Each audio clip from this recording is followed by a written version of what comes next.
Morning वंदे मातरम friends. Set of complex numbers, वहाँ पे थोड़ा सा आगे बढ़ते हैं J section. If omega is an imaginary cube root of unity then 1 plus we want to find this value 1 plus omega minus omega square raise to 7। अब जब भी बात करें क्यूब रूट ऑफ यूनिटी तो हमारा जो स्पेशल इक्वेशन है magic box 1 plus omega square, what we have 1 plus omega square equal to 0।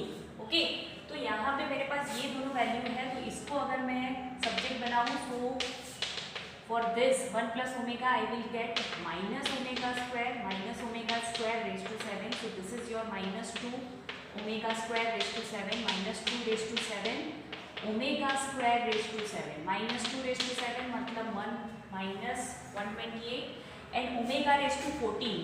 तो 14 को मैं 12 प्लस 2 लिख सकती हूँ, तो ये 12 हो जाएगा गाइज आपका 1 as power of multiple of 3। Okay, यहाँ पे दो चीज़ें हैं ना, ओमेगा क्यूब इक्वल टू 1 भी मिलेगा, सो उसका मैं यूज़ करूँ यहाँ पे तो क्या मिलेगा, what I will get 3 omega cube 3 raise to 4 and into omega square.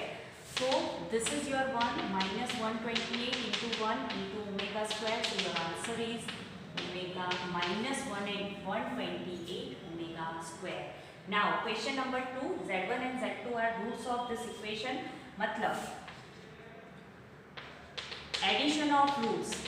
If alpha and beta are roots of x square plus ax square plus bx plus c equal to 0, then addition of root is minus a by b। तो यहाँ पे है a equal to 1, b equal to b equal to a, so minus a by b that is minus 1 upon a and alpha into beta, sorry मैंने उल्टा लिखा, minus b by a होगा minus b by a, so your value is minus a and z1 into z2 alpha into beta is c by a, तो c के place पे है आपका b। So that is the addition and multiplication of the roots. अब यहाँ पे आपको क्या बोला है, origin z1 and z2 form and equilateral triangle. तो इक्विलेटरल ट्राइंगल के अगर 3 पॉइंट्स है मेरे पास, तो क्या होता है, what is the equation, z1 square plus z2 square plus z3 square is equal to z1 into z2 plus z2 into z3 plus z3 into z1। This is your equation for equilateral triangle। तो अब यहाँ पे z1 and z2 तो given है, z3 आपका origin हो गया, तो मतलब ये आपका 0 हो गया एंड z3 जहाँ पे है ये दोनों पॉइंट्स भी आपके 0 हो गए। ओके, ये दोनों multiplication. So here what we have z1 square plus z2 square equal to z1 into z2। अब ये चीज़ तो मेरे पास डायरेक्टली है, for this I can do this z1 plus z2 whole square. अगर होल स्क्वायर चाहिए तो middle term add and subtract करो, यहाँ पे ऐड की है, so 2 z1 z2 I have to subtract. Okay, क्या किया मैंने, middle term plus 2 z1 z2 यहाँ पे ऐड किया है, सो यहाँ पे I have to subtract 2 z1 z2। Okay, so z1 plus z2 square I have that is minus a square और ये सामने जाएगा, so 3 z1 into z2, so a square is equal to I have 3ab, a square is equal to 3ab। चलो next one, if z and omega are non-zero complex numbers, तो मतलब I given two non-zero complex numbers with condition z omega equal to 1, ये दोनों complex number है, that is your first statement, no need to write. Okay, second thing, argument z minus argument omega is equal to pi by 2। Okay, यहाँ पे बोला नहीं है कि omega is a cube root.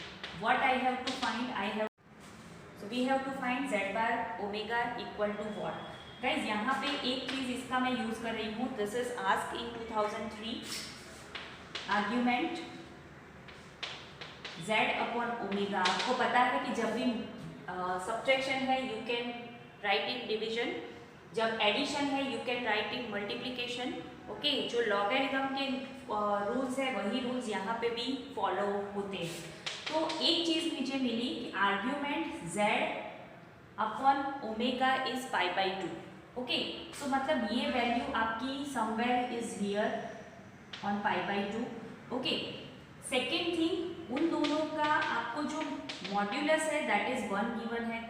Okay, pi by two, ये दोनों को मैं कंबाइन कर रही हूँ, so your point is either pi by two और minus pi by two. Okay, इन दोनों को कंबाइन करेंगे तो आपका जो z एंड ओमेगा दोनों का मल्टीप्लिकेशन डिवीजन के लिए जो क्रिएट हो रहा है, ओके, जो क्रिएट हो रहा है वो मुझे कहाँ मिल रहा है, ये देखो थीटा आपका कहाँ है, पाई by to.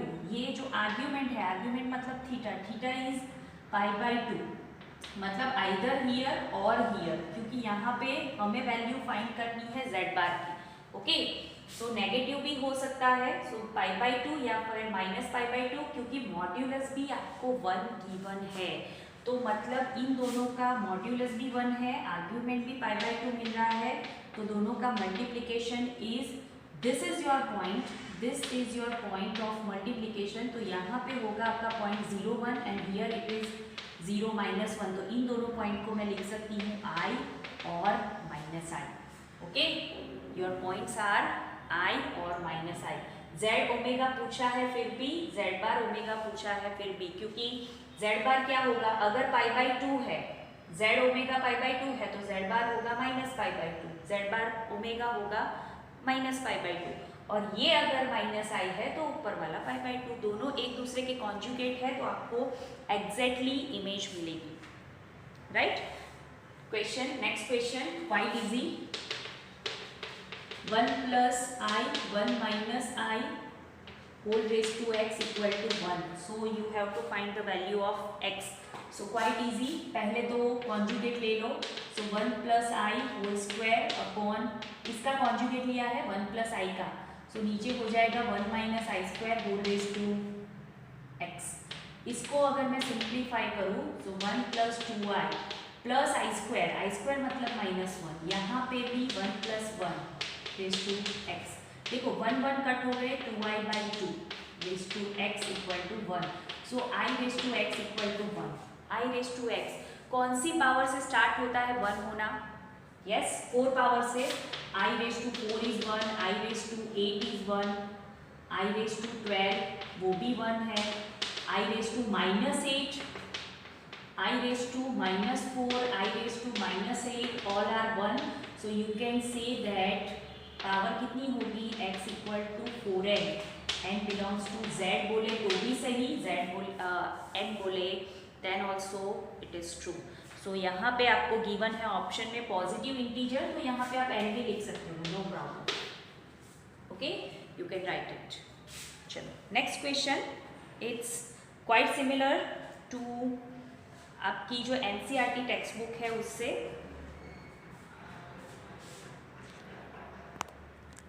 z is equal to x minus i by z cube equal to p plus q i. आप इसको देखेंगे तो आपको पता चलेगा कि सिमिलर टू NCERT। ओके, चलिए स्टार्ट करते हैं। तो पहले तो z के फॉर्म में लिख लूँ, तो p plus i q raise to cube, यहाँ से अगर 1/3 पावर कट करना है, so I have to take cube on both side. Okay, यहाँ पे क्या होगा, I can compare p cube plus 3 p square i cube plus 3 p i square q square plus i cube q cube. Okay, p cube यहाँ पे आप देखोगे तो that is minus i, क्यों भाई, i square equal to minus 1 put करेंगे, यहाँ पे i square equal to minus 1 put करेंगे, so that is 3p q square i square equal to minus 1। मतलब मैं क्या कर रही हूँ, आई वाली टर्म साथ में ले रही हूँ, ये आई कैन राइट डायरेक्टली, यहाँ पे मैं लिख सकती हूँ माइनस आई, सो माइनस आई कॉमन क्यूब। यहाँ पे एक और चीज़ कर सकते हैं, आपको माइनस आई से कंपेयर करना है, so just put the minus sign common, so क्या हो जाएगा, cube cube minus 3p square cube. Now you can compare directly x and y, so x is equal to p cube minus 3p cube the real part, and y is equal to cube cube minus 3p square cube. So x by p हो जाएगा आपका p square minus 3q, यहाँ पे q square है ना, sorry यहाँ पे q square, yes 3q square and y by q equal to q square minus 3p square. Okay, just add both of them.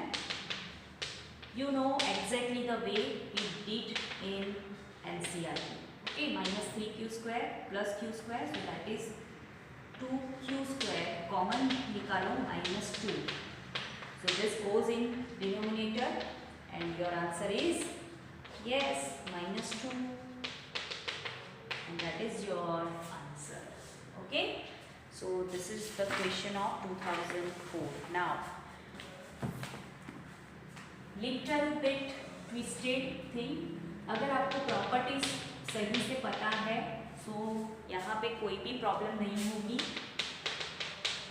Mode z square plus 1. Okay, चलो ऐसे लिखो या फिर ऐसे लिखो, doesn't matter. This lies on the real axis and ellipse, a circle and imaginary axis. Okay, this is also of 2004 question. चलिए पहले तो मैं स्क्वायर कर रही हूँ, क्योंकि अगर z is equal to x plus i y assume करेंगे तो उसका स्क्वायर करके फिर मॉड्यूलस लेना दैट इज क्वाइट डिफिकल्ट. तो यहाँ पे मैं स्क्वायर कर रही हूँ ऑन बोथ साइड. ओके, यहाँ पे तो सिंप्लीफाई डायरेक्टली होगा. यहाँ पे मैं थोड़ा सा यूज कर रही हूँ कि अगर मोड z स्क्वायर है तो इसको हम लिख सकते हैं, क्या लिख सकते हैं गाइस, क्या लिख सकते हैं, z इंटू जेड बार. ओके, क्या लिख सकते हैं, z इंटू जेड बार. ओके, तो यहाँ पे एक मैं लिखूंगी z स्क्वायर माइनस 1 एंड दूसरा लिखूंगी z बार स्क्वायर माइनस 1, क्योंकि माइनस 1 तो आपका रियल पार्ट है तो उस पर तो z बार होता नहीं है. ओके, यहाँ पे we are going to just do expansion as we know. अब z रेज टू 4 है ना, तो आप उसका मोड लो न लो, same thing. Similarly here you can write, और you can do here z into z bar. देखो अब मैं उल्टा यूज कर रही हूँ, ये दोनों का मल्टीप्लीकेशन है z into z bar, so I can write mode z square. अब उनका दोनों का स्क्वायर भी है, सो you can right z bar z square square minus z square minus z bar square minus minus plus 1. So that is going to be cancelled from both the sides. Okay, this is also going to be cancelled. This is also going to be cancelled. What we have, just go on the next side. So equal to 0, z square plus z bar square plus 2. Again I am using the same property, z into z bar. What does it mean? It means that z plus z bar whole square equal to 0. This is the complete square. A square plus b square plus 2a into b. So what we get, z plus z bar equal to 0. What is this happening? What is this happening? Number and its conjugate is equal to 0. कब होता है guys? 2x equal to 0 मतलब real part of z equal to 0. Real part 0 means the given number, the number is imaginary. Okay? The number is imaginary, so it is on the imaginary axis, lies on imaginary axis. Okay, so we stop here, keep practicing.